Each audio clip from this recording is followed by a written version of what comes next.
Well, good day, everyone. Welcome. Thank you for joining John and I for another episode in our series on the practices of discipleship. Those practices and disciplines that God has given us, Jesus has modeled for us, and the Spirit has empowered us on this journey to become more like Him. Good day, John. How you doing today? Doing great. You can call me Papa John, Brandon. Oh, that's New, right. new grandfather, still glowing in the basking in the glow of being a new grandfather. Good. That's awesome. That's awesome. I'm doing well myself, and I'm excited to jump into today's topic, and definitely um, because I get to share the benefit of this practice and what it's been in my life, but also to talk about the beauty of it, and hopefully we can challenge some people today on their misperceptions around it. And that today what we're going to be talking about is the practice of solitude. A word that really doesn't have, at least for me, and what I've seen, a very positive connotation in our culture and in our world today. So, why don't we start there? This word solitude, like I said, we don't use it often, and we could easily think of something like solitary confinement from prison, something meant to punish an individual. So it might be good to say, what we mean as Jesus followers when we talk about the practice of solitude. John, why don't you help us out there with a definition and idea of what solitude is? Okay, no, that's great. Happy to do that. And maybe one of the simplest ways to do that, Brandon, is to say that solitude is being with God apart from being with people. So it's not isolation or aloneness in that way. I'd love to read a quote from Dallas Willard, a very well-renowned author and teacher in the spiritual practices. He says this, he says, in solitude, we purposely abstain from interaction with other human beings, denying ourselves companionship and all that comes from our conscious interaction with others. We close ourselves away. It's choosing to be alone from people, but to dwell on our experience of isolation from other human beings. In solitude, we find the perspective from which we can see in the light of eternity the creative things that trap us, worry us, and oppress us. What we find of Christ in solitude enables us to return to society as free persons. So, Brandon, you can see that there is a connection with God. But like Isaiah, in the Old Testament, when you see God clearly, you see your own sin, you see things in yourself that you wouldn't have seen unless you were with God alone. And when that interaction happens, you leave there more free, to be the person that God's called you to be in the world. Yeah, that's good. So I want to clarify and just make sure. So what you're talking about here when you're saying solitude is just that this isn't a confinement, a type of punishment. This is literally getting away, removing ourselves almost from the stimuli, from all the stimuli of people, social media, any kind of interaction to purposefully and intentionally get alone with God. Is that really the Yeah. kind of the heart of what? Okay, yeah. So if that's it, why does God desire for me to do that? What is it? What does He want to interrupt in my life, and what is it causing me to focus on? Um, Well, if you think of the heart of our faith is that there is a relationship that we have with God, and the idea of being alone with God, it's already leaning into the answer to your good question, Brandon. Is there's a sense of fellowship and communication. I think one of the best ways for me to explain this is my experience of my marriage with Carissa. We had a wonderful engagement experience, loved being together. We got married, started living together, and of course, and we found out that that having super quality time wasn't automatic. Things got in the way. Work, eventually, children got in the way. Projects around the house. And so we found the practice of having a date night where we got away from all of those things to be alone with each other, right?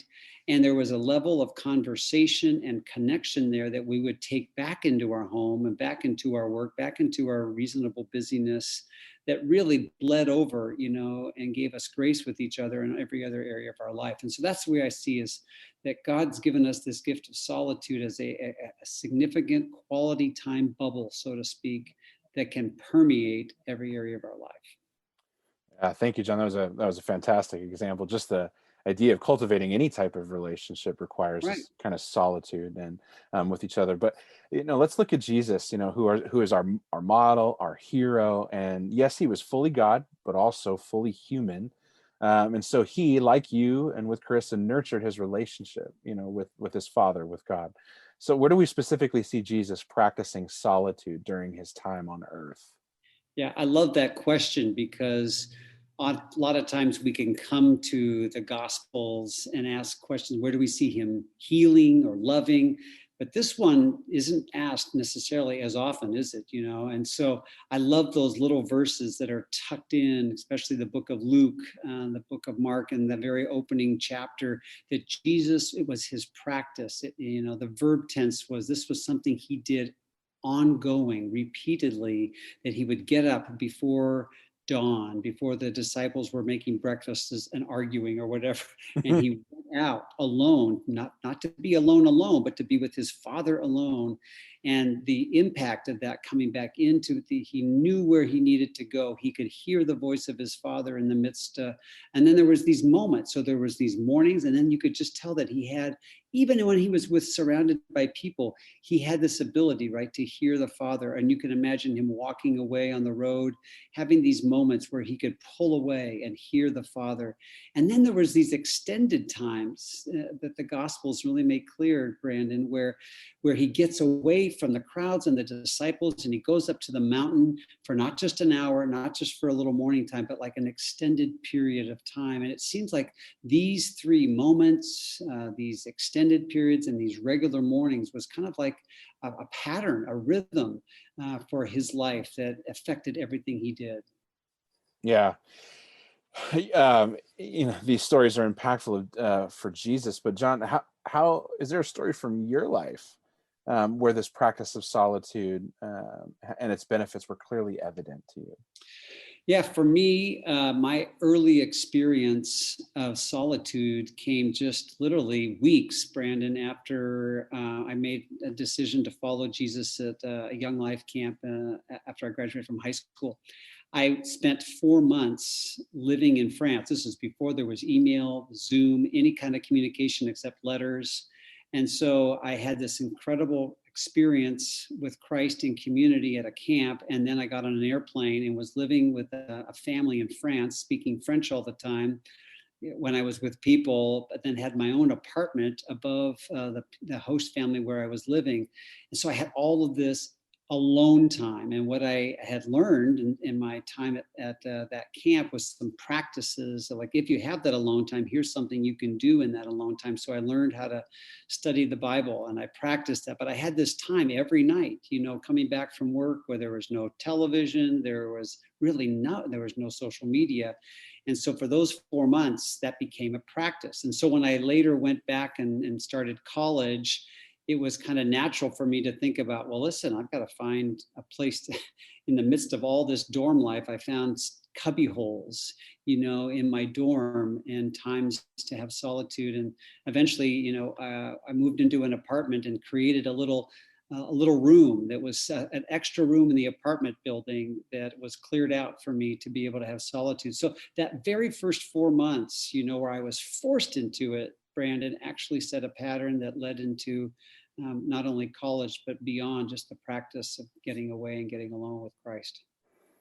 Wow, that's good. That's good, John. And so I know there's some people out there that'll look and say, well, this is Jesus, and this fully God part, kind of takes over. And of course, he could do a practice like this. And others might say, what a blessing it was for you to have such an opportunity to cultivate such a skill, and where you were almost forced into it, that has Right. benefited you, throughout your life. But there are some real obstacles that people today have to as you mentioned, social media, which you didn't have back then. There's the real obstacles that we need to overcome in order to explore the benefit of this practice. So, what obstacles have you observed that have been keeping people from making this gift and practice of solitude a regular part of their lives? Yeah, no, that's good. I would say there's a lot, actually. One of them might be the addictive nature of social media. that when we have an opportunity to be away from a commitment or to need to be with people, we're drawn to just pick up our phones. I mean, how many hundreds of times do we look at our phone every day? So there's a dopamine act. Uh, there's a part of the addiction that just draws us in, and we get rewarded when we do that in a way that solitude doesn't initially reward us. I Hmm. think there's silence can be scary, Brandon. I think there's an addiction we can have to noise or to music in the car or whatever, I think busyness is a big part. We can become addicted to kind of going from one thing to the next. It makes us feel important, and solitude can reveal your helplessness and your weakness, and it can reveal your false trust, in what you do. And I think there's a sense that solitude forces you to see some things about yourself. Things surface there, and if you don't want to know those things about yourself, you can avoid it consciously or unconsciously. And I think you can feel like you're losing control. Some people, I think, have a fear of missing out. It's like, if I'm spending time alone, what's going on out there that I might be missing out? Some people, Brandon, love a spontaneous life. And the reality is that people who practice solitude well have to make a commitment to be in a rhythm and to protect this. And some people just say, my personality is, I'm spontaneous. I just go with the flow. I'm just chilling. And that often is a barrier. And I think one that we should talk about is, it's how do you get a role model, in solitude, Brandon? I mean, I can model my preaching after somebody. I can model my serving after somebody, my listening if I watch them. But how do we watch people in solitude when they're not with us, and then we don't talk about it? So a lot of times, what do I do if I get there, is a real legitimate obstacle as well. Yeah. Yeah. I know that there were many challenges for me. And then uh, I remember having conversations with you about being able to watch the practice of solitude, and just some things that we were able to share, at least, about what you've done in your solitude times. And I can remember a very pivotal moment in my life a few years ago, which we just recently came to, actually the 2-year anniversary of my mother passing away. But after she died, I knew that there were some things that I was going to have to face about this loss. And I remember taking um, a weekend to get away, literally by myself, where I left my phone and everything, simply so Mm, that I could yeah. face those demons that were there. And I know that you were a huge part of helping me cultivate this idea, because I did solitude, but it was not this kind of solitude. It Mm, was alone, but playing video games or doing other things like that. But cultivating the realness of solitude allowed me to enter in at such a time where grief could have taken over, where depression could have set in, but challenge, coming against my fear, and being able to enter into this place, overcoming that barrier of mm. getting alone with such crazy thoughts, especially after my mother had passed away. But that's, that kind of leads us into the next thing is, had I not taken that time, um, to really get alone with God and allow God to heal me and speak to some parts, I think there would have been some huge things that I'd be missing out on in my own Yep. life. And so, John, what is the real and the potential danger for us if we don't begin to integrate this practice more fully into our lives? What do you see? Hmm. It's another really good question, and I can, if I can, jump back to that image of a married couple. I have this image over the years of going to restaurants, and there are couples in restaurants, Brandon. I'm sure you've seen them, and you can tell that they've been married a long time. They're in their 50s, 60s, 70s, and they don't talk to each other the entire meal. And I always wonder, how did they get there over time, and I think one of the real dangers of not having quality time alone with God in solitude is like a slow drift, and you can become surfacey rather than becoming intimate. You can focus on the day-to-day practicals of life, but you don't deal with feelings that are deep, or forgiveness that needs to take place, or shame, and so what happens is that happens just like it can happen, again, in a marriage. If you don't talk about those things, you can end up at a restaurant in your end of your life, not really communicating because of the walls and the barriers that were never dealt. Same thing with Jesus. And so if you don't address your fears in the prayer, this is what the Psalms invite us to do. If we're not being real and away and honest with God, then pretty soon there's these walls that come up, and our insight and the way that we see becomes distorted, and the wounds between us and God, not because of him, but because of us, they don't end up being healed. And then we lose confidence. Like, and okay, so who am I? And who and does God really love me? And if I'm not really sure, do I really want to be with him? And there's a cycle here, right? And then this begins to affect every other aspect of our life, how we love other people, how we are with others. And we become, not surprisingly, it's hard to trust God. It's hard to live with peace. So anxiety becomes more and more rampant in our life potentially. And then it's hard to lay down our stress with him because we're not sure we trust him. So I hope I'm just giving you kind of the spaghetti nature of this, that when solitude's missing, it just begins to impact almost every other aspect of our life, of how we experience community, how we give our lives away in service to others. Yeah, and I think it's about time we really begin to understand the importance of these practices. That, I mean, Jesus used. I mean, they're here not because they're things for us to do just to do. They're Right. really matters of being able to save our life, especially as we talk about anxiety and these things. And that's, my next question of that is that, the kind of, if you were to state things in the positive of all that, of all the things that we're in danger of by by not practicing this, what's the good news? What is Jesus, what would you, how would you place it? What is Jesus inviting us into? Obviously a slower life, which includes what is the beauty that we get to see, if we begin to lean into this practice of solitude? Yeah, so I think that's a good question. I think, when I think about my own life in this one, I think about the word familiarity. Almost like the experience of putting on a stiff pair of jeans at the beginning of my relationship with Jesus, and over time, when they break in, right, they become your favorite pair of pants, so to speak. In other words, for me, one of the things that the beauty of this is the invitation to become familiar. Of course, God is always other, he's always awesome. But there's this sense that I don't have to be afraid and so it's one thing to say I have a relationship with God, but to have the kind of relationship where you can relax, kind of like with a good spouse or a really good best friend, that really can be cultivated in a combination of solitude and ministry and community and all those other aspects. But solitude has a leavening impact to bring a sense of familiarity and relaxing and letting go, and then freeing you up to be yourself and to be authentic.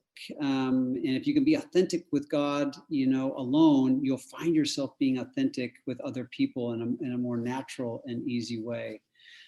So that's kind of where I would start, is the gift of moving from the head knowledge of relationship, but to actually have a sense of a it's mysterious, but it's a familiarity that breeds life and joy and confidence.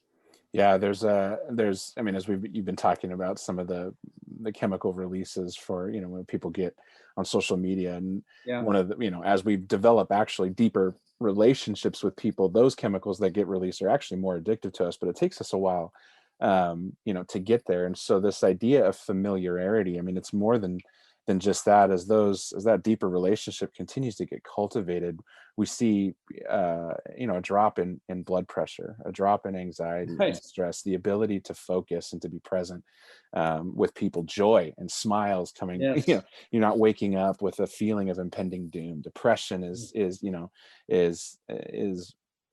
curbed, with a lot of these things, not just simply by practicing, but because there's a place for Jesus, to do the work that he wants to do, with Well, all of us. absolutely, Brandon. And I would even say it's almost like solitude in that sense that you've described becomes addictive, because I know it's a gateway to some of those very things you've mentioned. Yeah, that's so good, John. And I'm thankful Jesus is patient and always provides us his spirit and strength to help us overcome our shortcomings. But before we sign off, can you give us a few tips as to how to get started, with this practice? It can be daunting, as with any new practice, but what might you suggest to help us get moving down the road? Well, the first thing I would say is, be patient. I remember being at a conference 25 years ago with Richard Foster, very, very well known in our culture, in the church culture, and around the spiritual practices, wrote the Celebration of Discipline. He talked about prayer, but I remember his last phrase before he ended the session. He says, "Take about 20 years and think about this." I remember laughing, but the whole thing is, I've just described to you something that cannot be mastered in a moment. And so I would say, give yourself patience. And by the time you figure out solitude in the season of life you're in now, your season will change. It's a lifelong journey. So be patient, kind to yourself, and know that God is like a parent watching a child learning to walk. He is just joyful that you're trying. So just embrace the long-term nature of this, and that God is with you and patient. I would say, practically speaking, Brandon, one of the things is that don't try to do this 100% alone. Talk to people in your life that you're close to, that you want to do this. Maybe find somebody that wants to try with you, and so you can come back and talk about it. What are we learning? Kind of like anything else in life that we learn and grow from. So find a mentor, find a model, encourage each other. Another one would just be is to be aware of your personality style. For me, I'm an introvert. So being alone I was actually kind of drawn to it already, but I'm also a high responsibility routine person. So I need to be aware of the danger of solitude becoming ho-hum and routine and not full of authenticity. So be aware of your personality, the strengths and weaknesses that you'll bring to a life of a practice of solitude. I think also just have a concrete plan. I know that for spontaneous people that sounds bad, but it helps so much if you've identified, like, this is a place in my house, or I love to take a walk here. This is a place where I can associate peace and awareness from others, and find a time of day, typically morning or evening, or even the combination is kind of the rhythm of scripture. Even from the creation story, there was evening, there was morning. All through the scripture, there's this morning and evening, even in Jesus. So for me, it's picking a time that I'm going to set my alarm, and in the morning, that's my best time. And that really helps to have it be consistent rather than every day, what am I going to do today? Think about how you eat meals. You don't think about doing it at 2:00 one day and then at noon the next day. You have some kind of rhythm. And then I would just say, be aware that solitude is just creating that empty space. It's just getting there. Once you get there, be clear what, the small steps you want to take of, reading the scripture, meditating on the scripture, listening to a Christian music, a way of praying. Have something that solitude has freed you up to try. Remember, solitude, it creates the space to do that communication with God that we all really long for. Yeah. Thank you, John. And I'm sure there's more to digest in the class and the handout that goes along, with our podcast, practical tools that can help us really practice this this discipline of solitude. Are there any final words you'd like to share with us about this practice of solitude? Anything from your story or your learnings? No, I would just say, hey, take 20 years.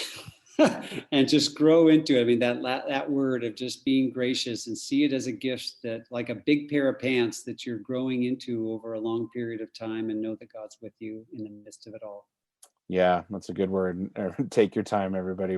And it's a lifetime of this, and Jesus seeks to partner with us. So thank you all for joining with us. And always, as always, it's fun to share with you. Remember, John and I are just two disciples. Yep, we're trying to find our place in God's story. Bless you guys. We'll talk to you later.